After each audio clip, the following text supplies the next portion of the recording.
नमस्कार। सत्यहिंदी.com के मेरे इस साप्ताहिक प्रोग्राम पूरा सच में आपका स्वागत है। आज आपको हम एक पुराने ज़माने के इश्क की दुनिया में पहले ले जाएँगे। वो एक बड़ा मशहूर किस्सा किस्सा है कि जहांगीर के पास अ, नूरजहां वहाँ काम करती थीं। मेहरुन्निसा उनका नाम था। मेहरुन्निसा अपने बेबाकी, बेफ़िक्री, बेलौस अदा की वजह से मशहूर थी और बेहद खूबसूरत थी। नतीजा ये हुआ कि अ, वो बादशाह के राजकुमार के पास रहने लगी, काफ़ी नज़दीक हो गया। एक दिन 2 बत्तख थे, तो उसको अचानक राजकुमार को कोई खबर आई शहज़ादे को, तो कहीं जाना पड़ा तो उन्हें दोनों बत्तख उन्होंने अपने गोद में रखे थे, वो नूरजहां को पकड़ा दिए और कहा कि मैं 1 मिनट में आता हूँ, इसको रखना। बत्तख क्या कबूतर थे। जब वो लौट के आए तो एक कबूतर गायब था, एक ही था नूरजहां के पास। तो उन्होंने पूछा कि अरे! क्या हुआ? एक कबूतर कहाँ गया? तो बोला उड़ गया। बोले कैसे? तो नूरजहां ने दूसरा भी उड़ा दिया। कहा ऐसे। इस अदा पे फिदा होके नूरजहां से उन्होंने फिर बाद में शादी की और शादी नहीं की। नूरजहां सबसे ताकतवर मुगल सल्तनत के पूरे हिस्ट्री में सबसे ताकतवर इम्प्रेस बनी और उनके कुछ स्पेशल पावर्स थे जिससे वो जो हुक्म कर देती थी वो कहीं कटता ही नहीं था। ये उनकी अदा थी जिसकी वजह से और अदा सिर्फ ये थी कि साहब कबूतर कैसे कैसे उड़ा, तो उन्हें दूसरा भी उड़ा के बता दिया ऐसे उड़ा। गोया दोनों कबूतर उड़ गए। ये किस्सा मैंने खास करके बताया है। मुझे अचानक सुप्रीम कोर्ट पे बेहद प्यार आ रहा है। मैं सुप्रीम कोर्ट के इश्क में आ गया हूं कल के फैसले के बाद से। क्या साहब कमाल है। वो कहा गया है उनके भोलेपन पे सदके जाइए जाइए, कहते हैं मुझसे तुम्हें क्या काम है। उनके भोलेपन पे सदके जाइए, कहते हैं मुझसे तुम्हें क्या काम है। सुप्रीम कोर्ट का जजमेंट जब जब मैं पढ़ रहा हूं तो मुझे ये इश्क सुप्रीम कोर्ट से मेरा बढ़ता जा रहा है और तब लगता है कि सादगी पे कौन न मर जाए या खुदा, लौटते हैं और हाथ में तलवार भी नहीं। अब जरा गौर कीजिएगा सुप्रीम कोर्ट ने फैसले में किया है क्या साहब, क्या नादानी है। इश्क आता है सुप्रीम कोर्ट पे। इस फैसले के कंटेंट देखिए। ये फैसला नोटबंदी को लेके आया था, 6 साल बाद आया। आपकी मर्जी थी, आप चाहते तो खारिज कर दे, तो कहते ये सुनने लायक नहीं। लेकिन आपने बाकायदे सुना और एक लम्हा आया जब आपने जजमेंट में लिखा कि साहब ये एक एकेडमिक एक्सरसाइज है सिर्फ। आपको वो एकेडमिक एक्सरसाइज लगा। इतना बड़ा मुद्दा जिसने देश के चूल्हे हिला दी, इकोनॉमी को लगभग खत्म कर दिया। लेकिन सरकार ने चूंकि कहा कि ये एकेडमिक एक्सरसाइज हो गया साहब, अब इसका मतलब तो कोई है नहीं। मतलब तो साहब जो 35 साल पहले मर्डर किया था जिस आदमी ने, उसको भी फांसी देने का कोई नहीं होता, क्योंकि अब वो वापस तो आएगा नहीं जिसका मर्डर कर दिया है। क्रिमिनल जस्टिस सिस्टम में तो ये भी अभाव आना चाहिए, क्योंकि अगर एक पॉलिसी ने र्यून कर दिया है इकोनॉमी को, तो उससे आपका सिटीजन प्रभावित हुआ है। बूढ़े लोग लाइन लगा के मरे हैं, आज तक इकोनॉमी र्यून रही। तो अगर आपके पास गया है तो आपके पास ये था कि आप उसको कह देते साहब ये नहीं सुनने लायक नहीं है, छोड़ देते। लेकिन आप जजमेंट में भी कह रहे हैं कि साहब ये कुछ नहीं है, ये तो एकेडमिक एक्सरसाइज है, इसका और कोई मतलब तो है नहीं। फिर जजमेंट भी दे रहे। जजमेंट में सरकार को आपने पूरी तरह तस्दीक किया कि नोटबंदी में ना तो कोई प्रोसीज्योरल स्नैक था, प्रोसीज्योरल फ्लॉ था, न ही नोटबंदी की पॉलिसी। और क्या उन्होंने अचीव किया, क्या नहीं किया, मकसद क्या था, कितना अचीव हुआ, ये हमारे परव्यू की चीज नहीं है। नहीं है साहब, बिल्कुल नहीं है। लेकिन प्रोसीज्योर तो था ही। खैर, 4:1 से ये जजमेंट आया। अब जजमेंट का जरा कंटेंट देखिए। आप जज हैं साहब सुप्रीम कोर्ट के, आप जो चाहे कर सकते हैं, जो परिभाषा चाहे दे सकते हैं। अंग्रेजी एक अच्छी जुबान है, एक अच्छी लैंग्वेज है, एक अच्छी भाषा है, और उसमें एम्बिग्युइटी नहीं है। हर शब्द के मायने मदस्तूर लिखे हुए हैं। कोई बोगालता हो तो आप कैम्ब्रिज डिक्शनरी देख लीजिए, उससे भी ना हो तो आप थिसॉरस देख लीजिए, वेबस्टर देख लीजिए। अंग्रेजी और उसके ओरिजिन तक आप जा सकते हैं। इसी तरह कानून में कोई कंफ्यूजन होता है तो कॉन्स्टिट्यूएंट असेंबली में क्या डिबेट हुआ, आप उसको देख सकते हैं कि भाव क्या था उसको रखने का। तो हमारे जो 4 जजेस थे, उन्होंने बड़े बेलौज से कहा कि नहीं साहब, सरकार ने कोई गलती नहीं की। और बड़ा बढ़िया, आप जरा सोचिए, कानून आरबीआई एक्ट 1934, वो जमाना था जबकि उसने आरबीआई को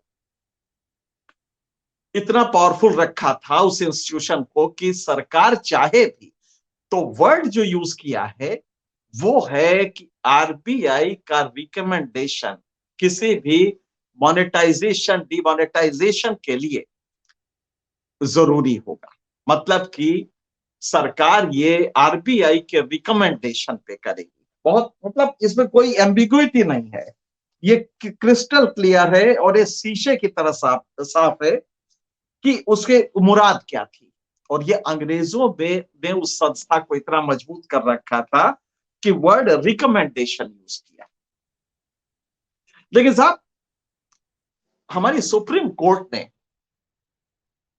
अंग्रेजों के जमाने में एक संस्था मजबूत हुआ करती थी, लेकिन उसको अब ये बताया है कि नहीं साहब, ये तो आरबीआई का जो ये रिकमेंडेशन वर्ड है, इसको एक्चुअली कंसल्टेटिव प्रोसेस कहते हैं। यहां पे रिकमेंडेशन का मतलब consultation.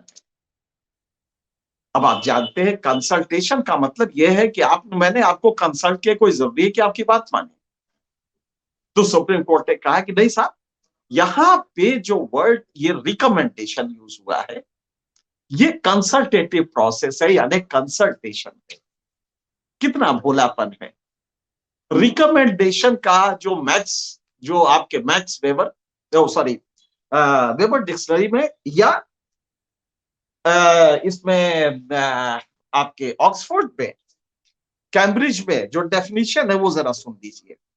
A suggestion that something is good और suitable for a particular purpose. मतलब रिकमेंडेशन कंसल्टेशन से ज्यादा पावरफुल है। रिकमेंडेशन में इंश्राइन होता है कि वो गुड के लिए सुटेबल हो और वो पब्लिक गुड के लिए हो। इसीलिए ये वर्ड अंग्रेजों ने जब ये कानून बनाया तो रखा था कि आरबीआई के रिकमेंडेशन पर ही करेगी सरकार। लेकिन उसको हमारे जजेस कह रहे हैं कि साहब, ये यहां पे कंसल्टेशन है, और कंसल्टेशन तो साफ किया गया, कंसल्टेशन पे तो कोई दिक्कत है नहीं। इसी कंसल्टेशन वर्ड को भारत के संविधान निर्माताओं ने आर्टिकल 124 में जजेस की अपॉइंटमेंट पे रखा। अब जरा गौर की, कितना विरोधाभास है। यहां पे कंसल्टेशन का मतलब कुछ और है। जब नोटबंदी होती है तो यहां पे जज साहबान कह रहे हैं, सुप्रीम कोर्ट की कॉन्स्टिट्यूशन बेंच 5 मेंबर कह रही है, यहाँ पे रिकमेंडेशन का मतलब कंसल्टेशन। लेकिन भारत के संविधान में जो वर्ड है कंसल्टेशन, आर्टिकल 124 में, कि राष्ट्रपति जजेस का appointment consult chief justice of India के से कंसल्ट करके करेंगे, इन आफ्टर कंसल्टिंग। साफ साफ कहा गया है, लेकिन इन कंसल्टेशन में।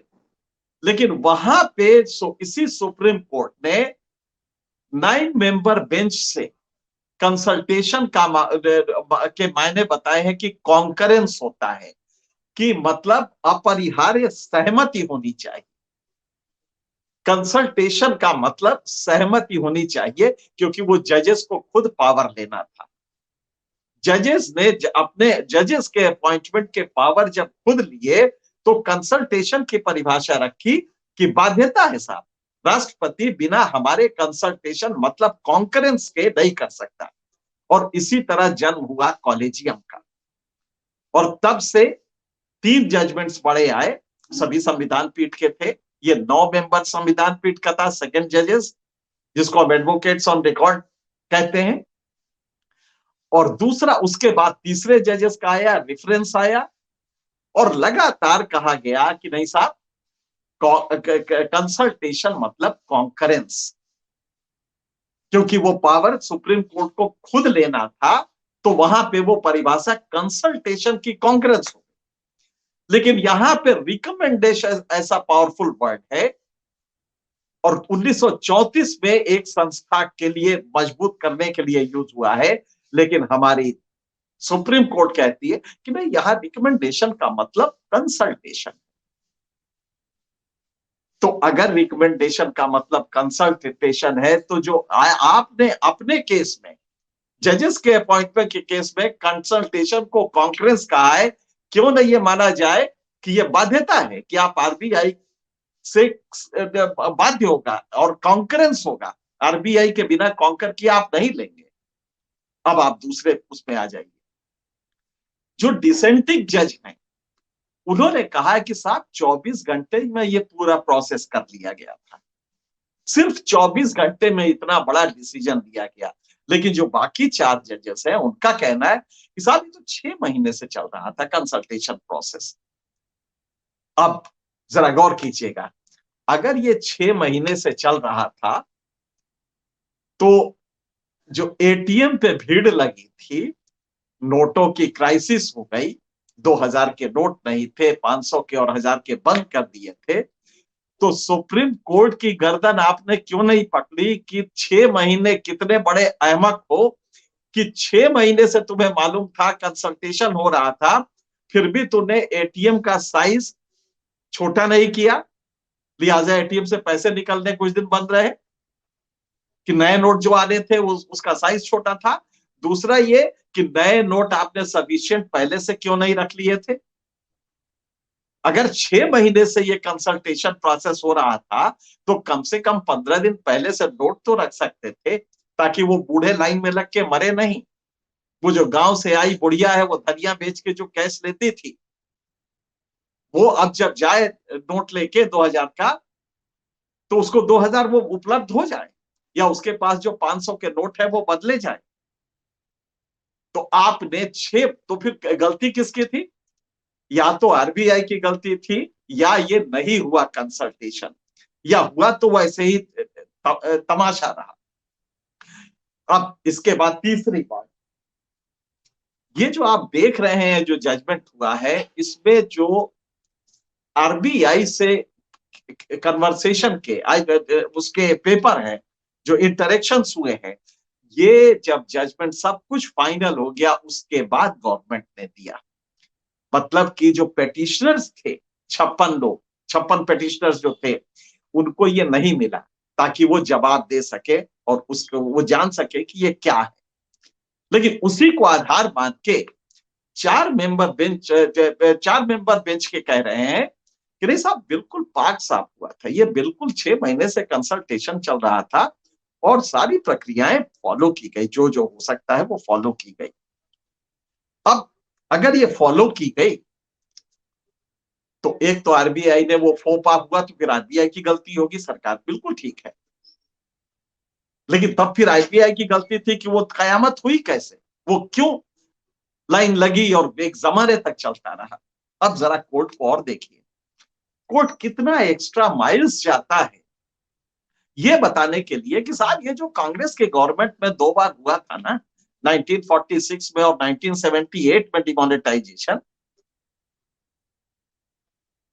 इसमें तो इतनी गड़बड़ी हुई थी कि साहब पहले 3 दिन का टाइम, इसमें तो इतना कुछ हुआ था कि 3 दिन का टाइम पहले दिया था कि नोट बदल लीजिए, और फिर उसको बढ़ा के 5 दिन किया। यहां तो सरकार ने 56 दिन दिया था। जब नोटबंदी हुई तो 56 दिन दिया था 2016 में दिसंबर को, जब 5 दिसंबर को हुआ तो 16 दिन दिए थे, 56 दिन दिए थे। तो ये तो सरकार बल्कि ज्यादा की है। ये सरकार के प्रति सुप्रीम कोर्ट का ये मानना है कि यहां तो सरकार ने काफी दिन दिए थे। अरे जनाब, दिए थे, नोट नहीं दिए थे। भूल तो आप ये रहे हैं, प्रोसीजरल अगर सब कुछ सही हुआ था तो नोट क्यों नहीं आए थे? आपको देखना तो ये था कि वो प्रोसीजर क्या ही पार्ट है। और as a custodian of constitution, आप हमारे राइट्स जो 1901 में मिलते हैं, आप हमारे तमाम जो फंडामेंटल राइट्स है, आप उसके अभिभावक हैं। आपने देखा कि वो राइट्स कैसे सीज हुई हैं नोटबंदी की वजह से। हम नोट लेके जा रहे हैं, हमें खाना नहीं मिल रहा है, पूरी इकोनॉमी रियोन हो गई। तो दूसरा ये है, लेकिन कोर्ट ने बहुत ही फयाज दिली दिखाई और तब कहा कि साहब, नोटबंदी ये तो छोड़िए कि सरकार ने कैसे किया प्रक्रिया, इवन पार्लियामेंट ने इसको तस्दीक किया। पहले नोटिफिकेशन आया, फिर उसके बाद पार्लियामेंट ने एक्ट बनाया। अच्छा, तो मतलब आपको हम क्या देख सकते? सुप्रीम कोर्ट ने आगे कहा कि साहब, हम इसमें क्या देखें, ये तो पार्लियामेंट में कर दिया है और सरकार पार्लियामेंट के प्रति जिम्मेदार है। जनाब, तब फिर सुप्रीम कोर्ट का अस्तित्व ही क्यों है? अगर सरकार हर कर्तव्य के लिए, अपने हर पॉलिसी के लिए, हर नालायकी जो करती है, सीबीआई भेज के छापे पढ़वाती है, उसके लिए वो संसद को जिम्मेदार है, तो फिर कोर्ट की क्या जरूरत है? लेकिन यहां पे बड़ी मुस्तैदी से कहा गया है कि साहब, सरकार तो फिर आखिरकार तो पार्लियामेंट के प्रति जवाबदेह है ना, लिहाजा हमें क्या करना है? ये एक्चुअली हमारा इसमें रोल ही नहीं है, ये तो पॉलिसी मैटर है। और पॉलिसी मैटर में जनाब तो किसी चीज में रोल नहीं है। अगर सीबीआई किसी के यहाँ छापा मार रही है इलेक्शन के 3 दिन पहले और वो पार्टी में शामिल हो जाता है, तो भी आपका रोल नहीं आता इस लॉजिक से। तो मुझे बड़ा प्यार आता है सुप्रीम कोर्ट पे कि दूसरा कबूतर भी उड़ा दिया। अब इसके भी आगे देखिए, डिसेंटिंग जज को ये बात पकड़ में आ गई, लेकिन इनको नहीं है। डिसेंटिंग जज ने कहा है कि देखिए, वो जो आरबीआई ने लैंग्वेज यूज की है वो कैसा है, कितना प्लायबल इंस्टीट्यूशन लग रहा है, ये डिसेंटिंग जज ने पकड़ लिया। अब जरा आप गौर कीजिएगा क्या कह रहे हैं डिसेंटिंग जज। The government had recommended the withdrawal of legal tender. RBI ने अपने नोट पे लिखा है कि सरकार ने रिकमेंड किया कि लीगल टेंडर माने 500 और 1000 के नोट विड्रॉ कर लिए जाए। जरा सोचिए, रिकमेंडेशन का पावर तो था आरबीआई के पास सेक्शन 26B में, लेकिन रिकमेंड सरकार कर रही है। और ये सुप्रीम कोर्ट के 4 मेंबर्स को नजर नहीं आया, मेजॉरिटी जजमेंट में नहीं आया कि रिकमेंड जिसको करना था वो रिसीव कर रहा है और रिकमेंड कर रही है सरकार। अब दूसरा देखिए, as desired by the government, ये आरबीआई अपने नोट पे लिखता है कि सरकार जैसा, मतलब कि सरकार आपसे डिजायर क्या कर रही है। ये तो वैसे ही लैंग्वेज है कि किसी की नौकरी जाती है तो उसमें लिखा जाता है कि राष्ट्रपति ने अपना प्रसाद वापस ले, the president has withdrawn his pleasure. राष्ट्रपति अपने प्लेजर को विड्रॉ करते हैं, ये उसी तरह। लेकिन दहशत कितनी है आरबीआई में कि आरबीआई खुद लिख रहा है as desired by the government. दूसरा, द गवर्नमेंट हैज रिकमेंडेड, मतलब गवर्नमेंट रिकमेंड कर रही है आरबीआई को। अब आप समझ सकते हैं कि ये किस तरह का होगा। Having regard to the fact that the exercise of demonetisation was carried out in 24 hours. ये डिसेंटिंग जज लिख रही है कि मुझे ताज्जुब हो रहा है कि 24 घंटे में डिमोनेटाइजेशन की पूरी प्रक्रिया कंप्लीट कर दी गई थी। लेकिन ये बात 4 जजेस को नजर नहीं आई। अब हम आपको जो मूल बात है, वो जो तकलीफ देह बात है, वो बताने जा रहे हैं। आपने सरकार को तो छोड़ दिया कटघरे में से, हम सब देख रहे हैं कि क्या हुआ था, लेकिन सुप्रीम कोर्ट सुप्रीम है और सुप्रीम कोर्ट ने छोड़ दिया। कोई बात नहीं, इसका असर क्या पड़ने जा रहा है। अब एक इंस्टीट्यूशन और केचुआ बन गया, एक इंस्टीट्यूशन और रीढ़ विहीन हो गया। आप उसको तान के खड़ा कर सकते थे, लेकिन एक इंस्टीट्यूशन जो सामने रीढ़ विहीन हो रहा है, और ये मॉडल है इस सरकार के गवर्नेंस का कि हर संस्था की रीढ़ वो खत्म कर दे रही है। इस जजमेंट से और कुछ नहीं हुआ। हर संस्था में अब दहशत रहेगी कि नहीं साहब, जो सरकार माई बाप जो कह रही है वो ऐसे ही ले लेना है। कोई तन के अब नहीं, कोई सीबीआई डायरेक्टर ये हिम्मत नहीं करेगा कहने की नहीं साहब, हम तो छापे ईडी के नाम पे नहीं मारने जा रहे। कोई ईडी नहीं कहेगा, कोई सीबीआई नहीं कहेगा कि साथ पीएमएलए में उन्होंने घपला किया है पैसे में, और पता लगा केस सारे छूट जा रहे हैं। 2% भी रेट ऑफ कन्विक्शन नहीं है पीएमएलए के केस में, मनी लॉन्ड्रिंग के केस जिसको कहते हैं, लेकिन इसके बावजूद छापे पड़ रहे हैं। तो संस्थाएं केचुआ बनती जा रही हैं, रीढ़ विहीन होती जा रही हैं, लेकिन ये मुद्दा नहीं है। तो मुझे सुप्रीम कोर्ट पे बड़ा प्यार आया जब ये जजमेंट में आपने जस्टिफाई किया कि सरकार का एक्शन सही है। मुझे सरकार इस जजमेंट के उसमें नहीं, लेकिन जजमेंट की क्वालिटी बहुत, मतलब फ्लॉड जजमेंट है। इस जजमेंट को की क्वालिटी मुझे समझ में नहीं आ रहा कि इतना इग्नोरेंट कोई कोर्ट कैसे हो सकता है। फैक्ट सामने है, मेंसरिया साफ दिखाई दे रहा है, आरबीआई कैजुअल कर रही है, आरबीआई कैपिचुलेट कर रही है, लेकिन वो आपको नजर नहीं आया। मेरे ख्याल से आगे के जजमेंट्स में सुप्रीम कोर्ट इसका ध्यान रखेगी कि मुगालते में हो सकता है कि एक कबूतर गलती से उड़ गया हो नूरजहां का, कम से कम दूसरा ना उड़े।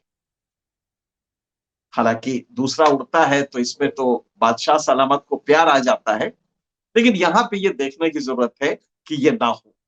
और सुप्रीम कोर्ट पे हम लोग को भरोसा है। मैंने इसके पहले के वीडियो में कहा था कि एक संस्था है जिसपे हम लोग पूरा भरोसा करते हैं, मुतमईन है, लेकिन उसके विजडम को लेके हम जरूर क्वेश्चन कर सकते हैं। और आज हम इसी विजडम पे क्वेश्चन कर रहे हैं कि जनाब ये कंसल्टेशन की परिभाषा आप कुछ और देते हैं और यहाँ पे रिकमेंडेशन को कंसल्टेशन बना देते हैं। तब मुझे लगता है कि नूरजहां की बेनियाजी और उनका अंदाज वाकई प्यार करने लायक है। इस सप्ताह बस इतना ही।